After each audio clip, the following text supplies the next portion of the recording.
My fiancé wanted to date and sleep with a few guys before our wedding just to be sure. I handed back the ring and said, "Now you can explore forever. My name is Brian. I am 32, and I work as a flight dispatcher in Seattle.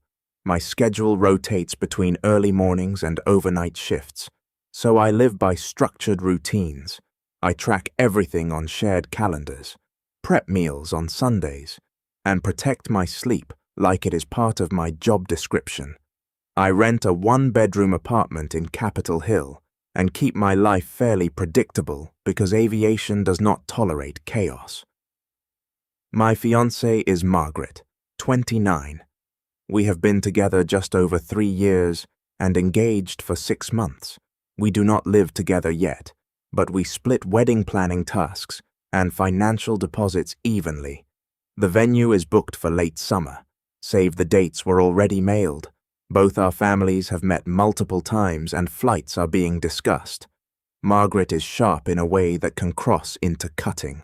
She enjoys being right and she tends to deliver opinions with a kind of smug finality. If she feels challenged, she leans into sarcasm instead of discussion. I have never ignored that pattern. When something bothered me, I addressed it directly and early. I do not let resentment build because I have seen what that does to couples. Last Thursday, I went to her place after a 12-hour shift. She texted that she had something important to talk about.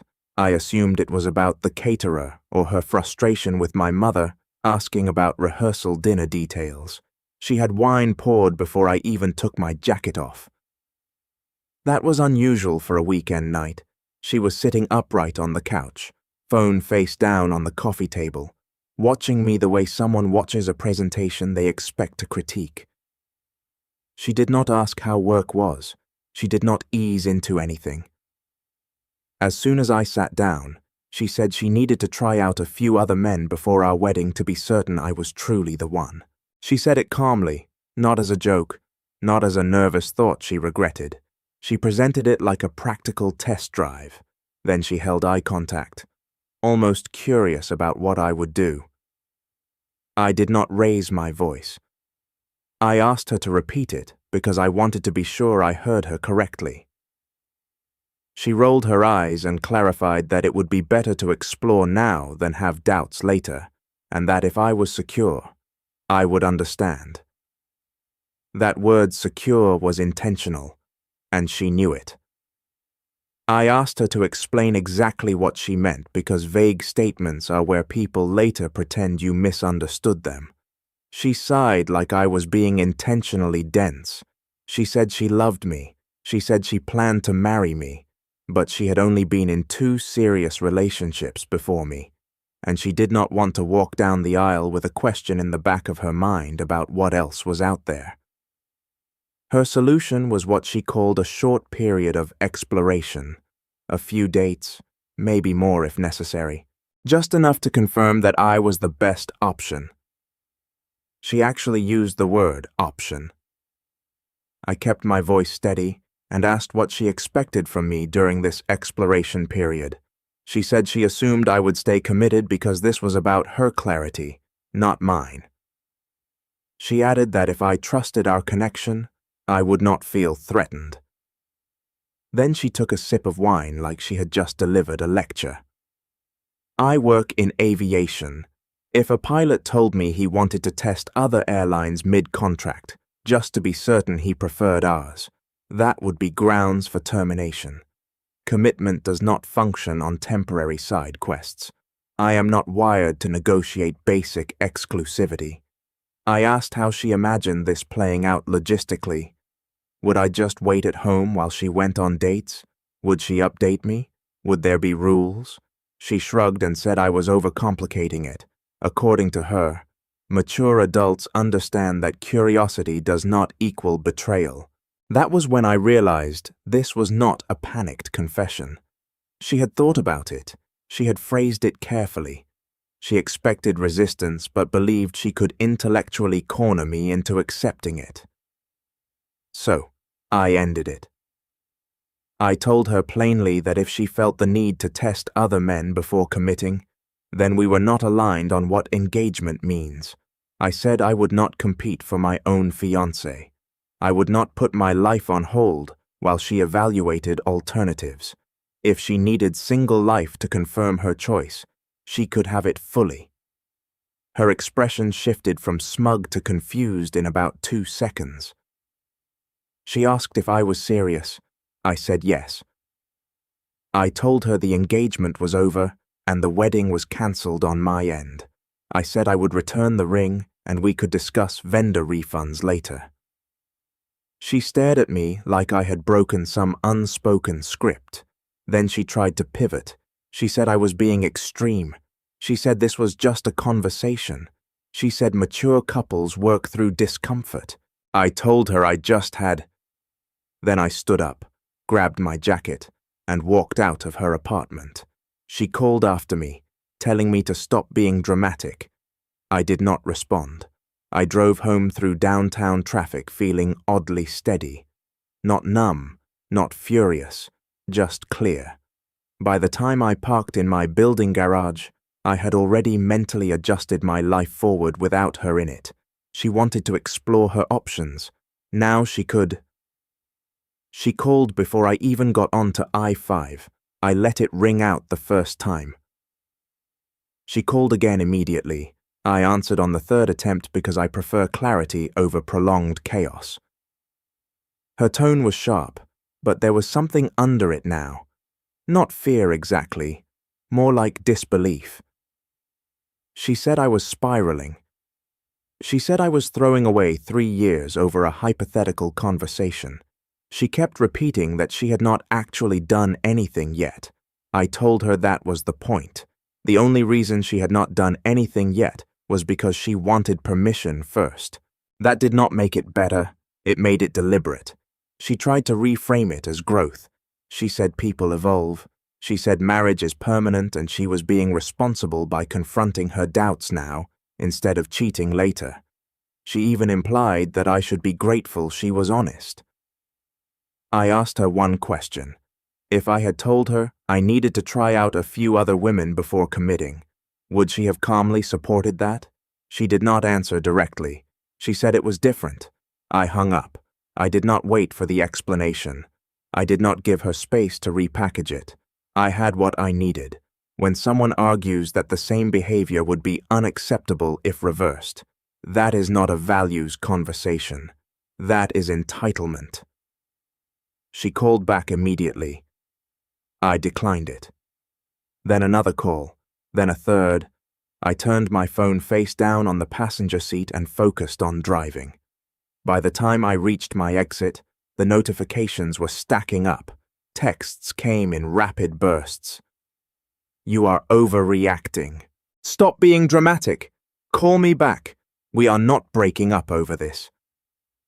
I parked in my garage and finally checked them all at once. The tone had shifted again. Now she was accusing me of trying to punish her for being honest. She said my reaction proved she could not safely share doubts with me. She said this was exactly why she felt uncertain. That part almost impressed me. In less than 20 minutes, she had repositioned herself from someone requesting permission to date other men to someone who was a victim of my intolerance. I did not respond. Instead, I went upstairs, took the ring off my finger, and placed it on my kitchen counter. Not symbolically, just practically. Engagement requires mutual exclusivity. She had just declined that condition, and I do not negotiate core terms. I did not sleep much that night, but not because I was second-guessing myself. My brain was in logistics mode. First, the venue contract, non-refundable deposit, but partial credit if cancelled before 90 days. We were still outside that window. I made a note to call in the morning. Second, the caterer, smaller deposit, probably gone, acceptable loss. Third, the guest list. We had sent digital save the dates. No printed invitations yet. That made this cleaner. Margaret kept texting past midnight. You are acting unstable. This is why people cheat instead of being honest. I was trying to protect us. The language was interesting. She positioned her request as a favor to me, like she deserved credit for transparency, while simultaneously asking for a hall pass. Around 1:00 in the morning. She shifted tone again. Can we just talk calmly tomorrow? I did not mean it like that. You are twisting my words. I had screenshots. There was no twisting. At 6:30, my alarm went off for shift briefing. My phone lit up immediately. Missed calls, new messages, another incoming call. I did not answer, not out of spite, out of clarity. We had already had the defining conversation. Repeating, it would not produce a new outcome. It would only create emotional noise. She called 3 times while I was in the shower, twice while I was driving to work. I put my phone on, do not disturb, except for immediate family.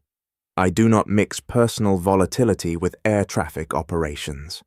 By 9:00 in the morning, there were 12 missed calls. Her texts evolved in tone again. Please, just talk to me. You cannot just shut me out. This is not how adults handle conflict. That line almost made me laugh. Adults handle conflict by respecting non-negotiable boundaries. I had stated mine clearly. Engagement without exclusivity is not something I entertain. Around noon, she switched to anger. So, you are really throwing this away. You are unbelievable. Call me now. I did not respond. Instead, during my lunch break, I stepped outside and called the venue. I cancelled.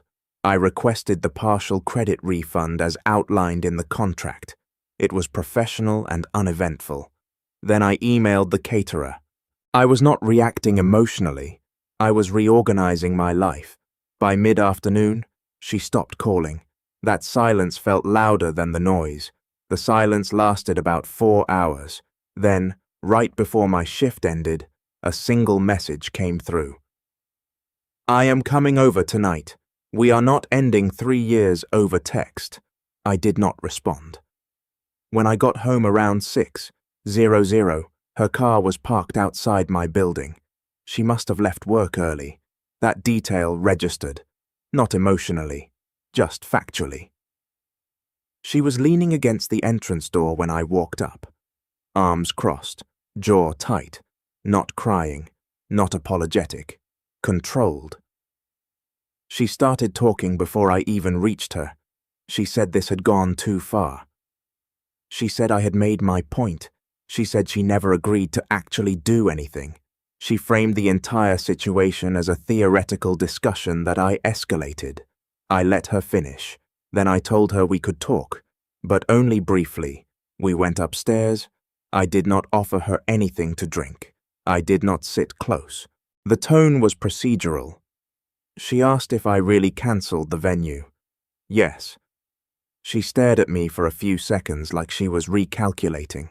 She said I had no right to make unilateral decisions about our wedding. I reminded her that she had just made a unilateral proposal to open the relationship. We were already outside shared agreement. She rolled her eyes and said I was being rigid. She said relationships are not contracts. She said I was acting like a robot instead of a partner. I told her calmly that engagement requires shared definitions. Ours clearly did not match. There was a pause. She looked like she was deciding whether to escalate or retreat. Instead of apologizing, she pivoted again. She said I was choosing pride over partnership. She said if I loved her, I would at least consider flexibility. She asked if I was really willing to walk away without trying harder. I told her trying harder would mean convincing myself to accept something I fundamentally reject. That is not compromise. That is self-betrayal. The room went quiet. Neither of us moved for a few seconds. There was no yelling, no dramatic crying, just 2 people standing in a space that no longer fit both of them. I told her this conversation was over. She asked if that was final. Yes. I walked her to the door. She hesitated like she expected me to soften at the last second. I did not. She left without another word, and this time, I did not feel conflicted. I felt finished. The next morning, before I even got out of bed, I blocked her number, not impulsively. I had already ended the engagement in person. The follow-up messages were not about understanding. They were about reframing. If someone proposes non-exclusivity before marriage, and then cycles through 3 different explanations in 48 hours, more conversation is not clarity. It is strategy. I blocked her on text and calls. Then I removed her from social media, not to be dramatic, to prevent escalation. I know how drawn out these things can get when people think persistence equals persuasion. By 8:00 in the morning, my phone was quiet for about 2 hours. Then an email came through. Subject line, "We need to talk like adults." She wrote that blocking her was childish. She said it proved I could not handle uncomfortable conversations. She reframed the entire situation again. According to this version, she had been vulnerable, and I punished her vulnerability. I noticed something consistent in every draft of her explanation. She was the reasonable one, and I was either insecure, prideful, immature, or reactive. There was never a version where her request itself was inappropriate. That absence mattered. She also mentioned that her friends thought my reaction was extreme. That detail felt intentional. Social pressure is leverage. I did not respond to the email. Instead, during my lunch break, I contacted the remaining vendors. Floor is cancelled. Photographer released the date with partial refund. DJ deposit lost. Acceptable. Each cancellation made the situation more real in a practical sense, less theoretical, less emotional. Around 3:00 in the afternoon, I received a message from an unknown number. "You cannot just erase me." It was her. I blocked that number, too. This was not avoidance. It was containment. We had already had the defining conversation. Repeating it would only invite her to keep reshaping the narrative until I doubted my own boundaries. By evening, I felt something I did not expect. Relief, not happiness, not triumph, just the absence of negotiation. And that quiet felt stable. The relief lasted 3 days.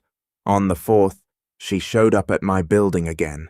This time, she did not wait outside. She rang my unit directly. I did not buzz her in. She rang again. Then she called through the building directory system, which bypasses normal blocking. Her voice came through the speaker in the hallway, slightly distorted. "Brian, stop hiding. We need to finish this. Finish what was unclear. From my perspective, it was finished." I did not answer through the intercom. After a few minutes, the ringing stopped. Then my phone buzzed with a notification from our shared wedding planning app. She had logged in and updated the status of the event to paused instead of cancelled. That told me something important. She still thought this was reversible. I logged in and removed myself from the account entirely. Then I emailed the venue confirmation of cancellation one more time to ensure no one could reinstate the booking without my consent. Contracts matter. About an hour later, I received a call from her sister. I answered that one. Her sister asked what was going on, not accusatory, just confused. Margaret had apparently told her that I blindsided her after she tried to have an honest conversation about relationship growth. That phrasing was almost impressive. I explained briefly. I kept it factual. She proposed dating other men before our wedding to confirm I was the right choice. I declined.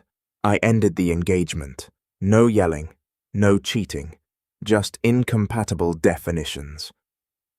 There was silence on the other end. Then her sister said she actually said that. Yes. Another pause. She sighed and said she would talk to her. I did not ask for mediation.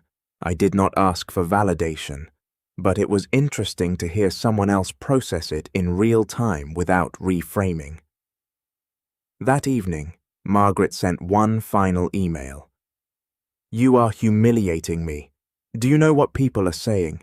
That sentence clarified something else. Her concern had shifted from relationship loss to social optics, and if reputation was now the priority, then I had likely made the correct decision. Still, a small part of me wondered if she would escalate further, because people who believe they are entitled to negotiation do not always accept finality quietly. The escalation came 2 days later. A mutual friend texted me, asking if I was okay. That alone told me Margaret had started talking. Apparently, the version circulating was that I panicked over a harmless hypothetical and cancelled our wedding without discussion. In this story, she had been vulnerable, and I shut down emotionally. I did not launch a counter-campaign. I do not believe in recruiting juries for breakups, but I also was not going to let a distorted version stand unchallenged. So, when people reached out directly, I kept it simple. She told me she wanted to try other men before marriage. I declined and ended the engagement. No extra commentary, no character attacks. Facts tend to stabilize conversations quickly. A few days later, she emailed asking to meet in person one last time. She said she wanted closure. She said things had unraveled too fast. She said we owed each other a real conversation. I read it twice. Nothing had unraveled. A boundary had been crossed, and I responded. I did not agree to meet. Instead, I replied with a short message. If there are logistical items to exchange, we can coordinate a time for drop-off. There is no further relationship discussion to be had. Her response came within minutes. So that is it. 3 years reduced to scheduling. The framing was deliberate. She wanted the refusal to seem cold. I answered once more. 3 years ended when you asked to explore other men before marriage. I am simply respecting that request. After that, her tone shifted again. She said she had not actually meant it. She said she was scared. She said she thought I would reassure her, not leave. She asked if I could at least sit down with her so she could explain properly. That detail stood out. Explain properly, as if the issue had been poor wording instead of the content itself. I did not respond. Instead, I coordinated the exchange of her belongings through a mutual friend. Neutral ground, no drama, no reopening. She sent one final message that night. "You are going to regret not fighting for us." Maybe, but fighting for something that contradicts my standards is not strength. It is self-erosion. And I was not willing to start a marriage by negotiating away the basics. The belongings exchange happened on a Saturday afternoon. I packed everything that was clearly hers into 2 medium boxes, clothes she kept at my place, a spare makeup bag, a couple of framed photos, nothing sentimental on my end. I am not someone who holds on to artifacts once the context is gone. Our mutual friend picked them up from the lobby. I did not go down. An hour later, I received a message from him. "She is not taking this well."